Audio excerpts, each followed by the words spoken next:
Y señores, la economía siempre marca la agenda de todos, sobre todo la cotidiana de ustedes, de mí, que hace a poder sobrellevar la vida y tener dignidad para comer, pero eso cada vez se hace más difícil en esta Argentina que tenemos. Bueno, vamos a ver, hay novedades. Finalmente, decía alguien, parió la... No, eso era otra cosa. Sí, el famoso acuerdo con el fondo se concretó, ya tenemos platita, que no la tenemos, pero la tenemos, y por otro lado tenemos un acuerdo, sí, de que nos han invitado a participar de los BRICS, y hay quienes dicen, bueno, de ese club quiero participar, otros dicen, no, yo de ese club no quiero participar porque además no sé muy bien qué me va a traer de beneficios y sé por ahí que me va a poner en un club donde los compañeros no son los que más me gustan. Bueno, Miguel Ponce, usted ya lo conoce, el ingeniero siempre es claro y contundente.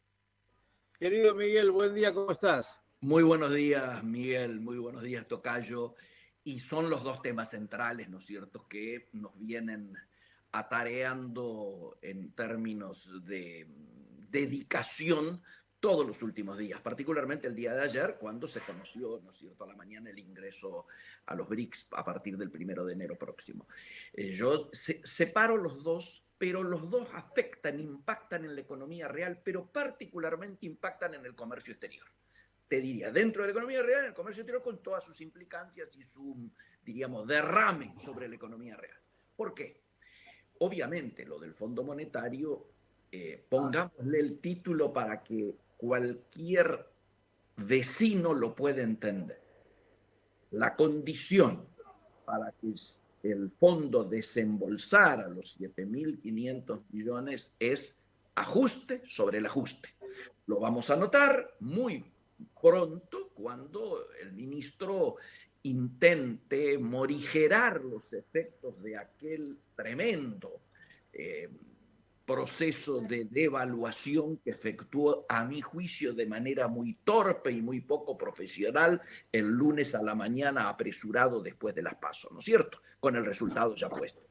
Esto ha originado una llamarada inflacionaria que ha pegado muy fuertemente en la calidad de vida, particularmente de los que viven de los salarios y ingresos fijos, ¿no es cierto?, que lógicamente se nota en una caída en nivel de actividad, el mal humor social creciente, y por lo tanto era esperable que en el día de hoy se hagan anuncios que tiendan a paliar esos efectos. Y digo a paliar porque de ninguna manera van a compensar la pérdida de poder adquisitivo que ha tenido el conjunto de la población.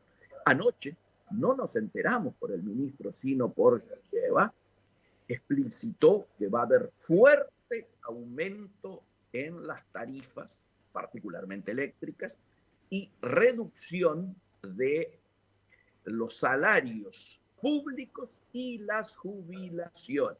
Por lo tanto, los que tenemos alguna edad somos variable de ajuste una vez más.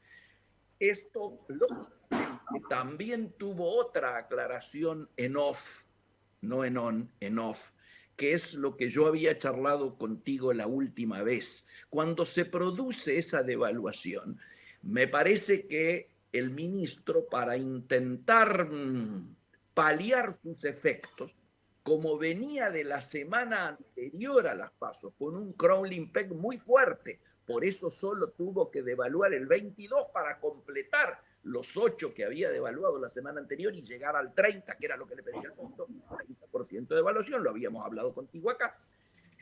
¿Qué anunció? Que el dólar oficial se iba a mantener hasta octubre sin ser modificado. Y por supuesto, el fondo ya dijo que en ningún momento acordó eso, que esto es una creatividad o una mentirita más de Argentina y punto. Esto es lo concreto. Podemos explicar los efectos que va a tener esto.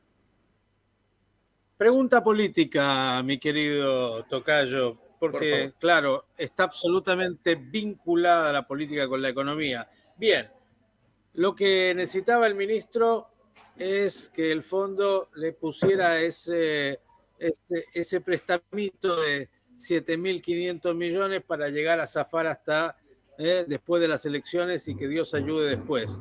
Digo, ya está, ese logro está dado. ¿Hasta qué punto el fondo le puede imponer hoy a la Argentina condiciones, sabiendo incluso que no solo está en un marco electoral, sino que tampoco es cumplible? La Argentina ya ha golpeado a su clase, usted dijo, los jubilados, los trabajadores, digamos, hoy la realidad, si el fondo hace una mínima lectura y un seguimiento del salario de un argentino medio, en términos de dólar, en términos de su realidad, ¿dónde más le va a meter la mano? ¿Dónde más le va a golpear con las tarifas? Digo, el fondo puede pedir. La pregunta es política ahora.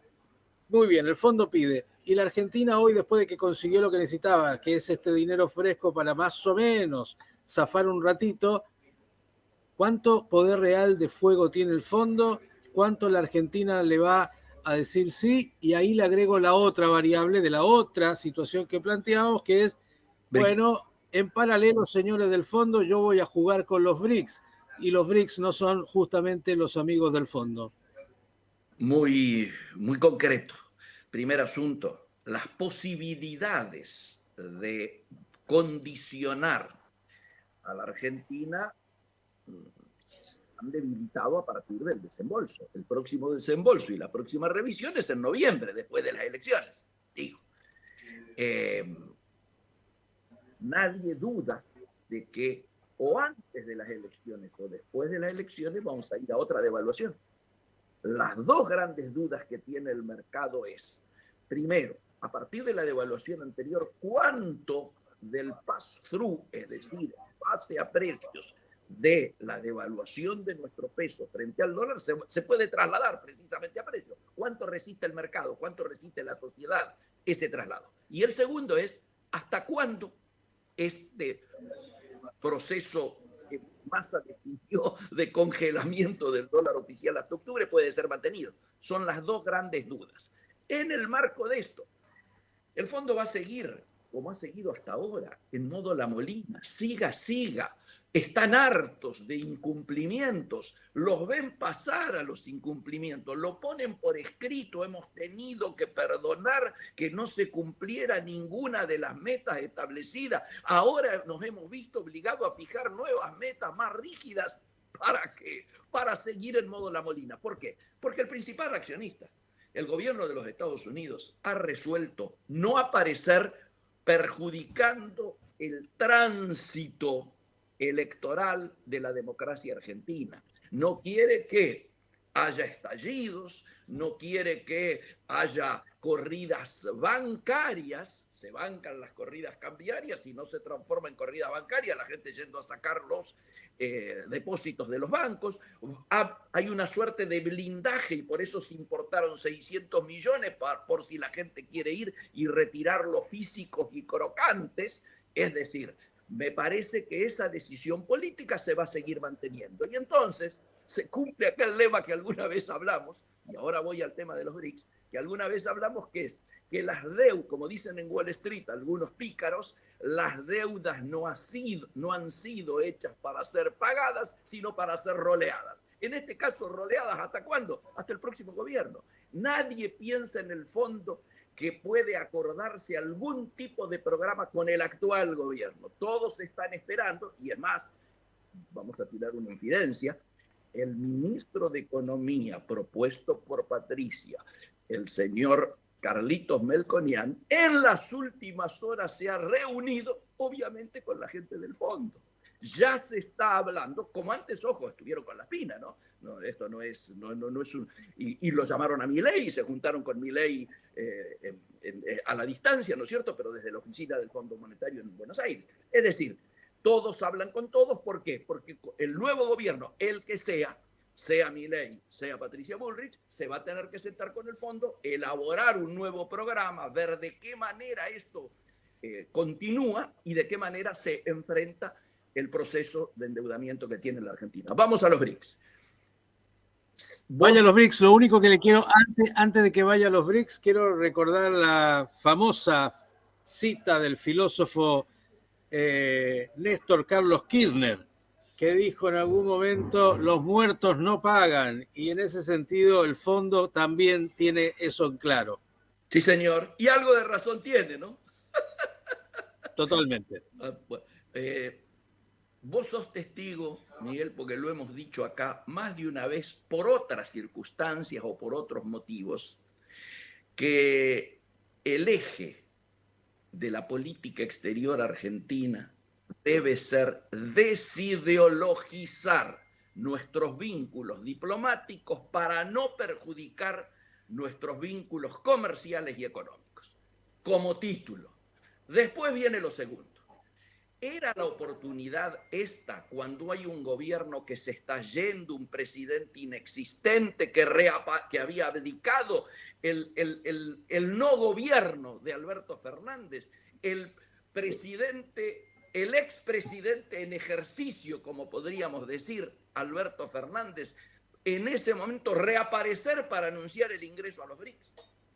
Y seguramente esto es discutible, pero el peligro que hay es que algunos candidatos en tiempo electoral se vayan de boca y nos terminen generando un conflicto como el que el propio embajador de China lo hizo, invitarlo a Milei, planteando un enfrentamiento con nuestros dos principales socios comerciales. Digo, no nos podemos pelear con Brasil, no nos podemos pelear con China, al margen, insisto, de las diferencias, las valoraciones ideológicas que tengamos. A ver, Brasil es socio fundador de los BRICS. ¿Ha tenido algún problema en ser el que más haya empujado el acuerdo Mercosur-Unión Europea? ¿Los europeos han tenido algún problema en sentarse con Lula o con Bolsonaro para tratar de empujar ese acuerdo? Entonces, me parece que hay que ser muy prudente porque, insisto, nuestros dos principales socios comerciales están involucrados en ese nucleamiento. No podemos pelear porque esto sería enfrentarnos con el principal origen de nuestras importaciones en términos industriales, partes y piezas, bienes de capital, insumos, etcétera, y con nuestro principio. La cantidad de llamados que yo he tenido de frigoríficos diciéndome, hermano, el 90% de la carne argentina va a China y ahora estamos a punto de pelear con China. Esto lo que genera es incertidumbre. Primero, por parte del gobierno, a lo mejor por haber elegido una oportunidad que no es la mejor. Y segundo, por las respuestas que irresponsablemente están dando algunos candidatos con posibilidades que nos llevan a una situación en la cual la producción argentina mira con preocupación esto hacia adelante. Bien, lo que quiero nada más agregarte y de alguna manera poner de manifiesto es, bueno, si algo tiene la Argentina y sus diversos gobiernos, es una picardía enorme para poder sacar todas las ventajas de todos los lugares posibles. Entonces jugamos con uno, jugamos con otro, parte de... Y lo que voy a mencionar, porque tengo una nueva columna que se llama Diciendo Verdades, la dije ayer y usted me ayudó, ahora voy a decir quién es el culpable que me ayudó a la información.